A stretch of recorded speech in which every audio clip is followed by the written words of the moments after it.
Un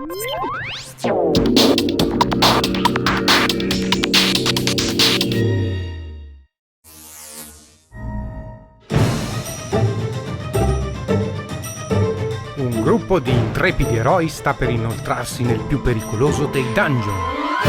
Un grande mago, un abile ladro e un invincibile guerriero. È ora di entrare, di buttare giù la porta. La fama ci darà la vittoria. Ci si ferma ad affrontare la minaccia incombente. Insomma, a mettersi nei guai. Perché qui i mostri sì, alcuni sono erranti, ma gli altri te li tirano addosso. Quindi affrontiamo i pericoli con armi e armature fantastiche. Poi, dopo un breve saccheggio, aumenta il livello e ciascuno avrà la propria vendetta. Una brutta sconfitta e ci buttano fuori. E poi di nuovo giù nel dungeon a darsene di santa ragione. Alla ricerca del grande boss da affrontare e magari sconfiggere. Affronteremo i nostri incubi peggiori, arpie, ippogrifi, ciclopi e perfino agenti assicurativi. Ed ecco che, dopo innumerevoli vicissitudini, scontri epici e vendette fameliche, ci sarà chi avrà più fama di tutti, chi avrà ricevuto più ricompense e saccheggiato più bottini.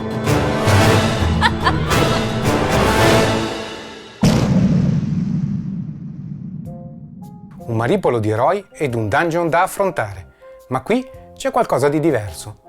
Munchkin Dungeon, per 2-5 giocatori, prende le idee di base dall'originale gioco di carte e trasforma una classica avventura fantasy in una goliardica sfida fatta di improbabili creature e sgambetti di ogni genere tra gli avversari. La descrizione dei personaggi, i testi delle carte ed i mostri da affrontare rispecchiano la dissacrante ironia originale. Nel gioco troviamo meccaniche semplici e poche azioni da fare. Si entra in una stanza, si ricevono ricompense e si risolvono eventuali incontri. È qui che l'idea diventa particolare, perché per vincere dovremo avere più punti fama degli avversari e quindi cercare di avventurarci sempre più in profondità. Più scenderemo nel dungeon, però, più daremo possibilità agli avversari di lanciarci contro ogni sorta di creatura ed evento. Ogni volta che ci si ferma in una stanza, quindi, in base a quanti segnalini minaccia avremo generato, daremo agli avversari la possibilità di spenderli per giocare le loro carte contro di noi. Se sconfitti ci butteranno fuori dal dungeon. Manterremo il livello e gli oggetti guadagnati,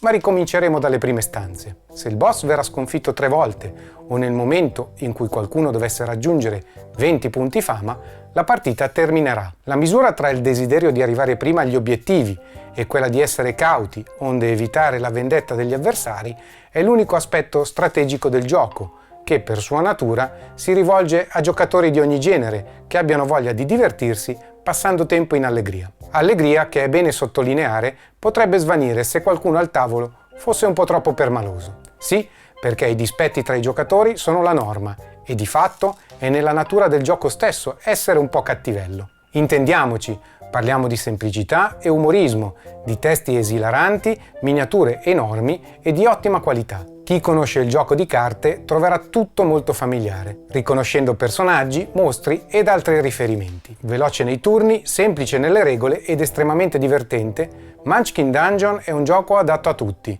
che riesce a catapultarvi e coinvolgervi nel suo fantastico mondo di follie. Grazie per avermi seguito. A presto!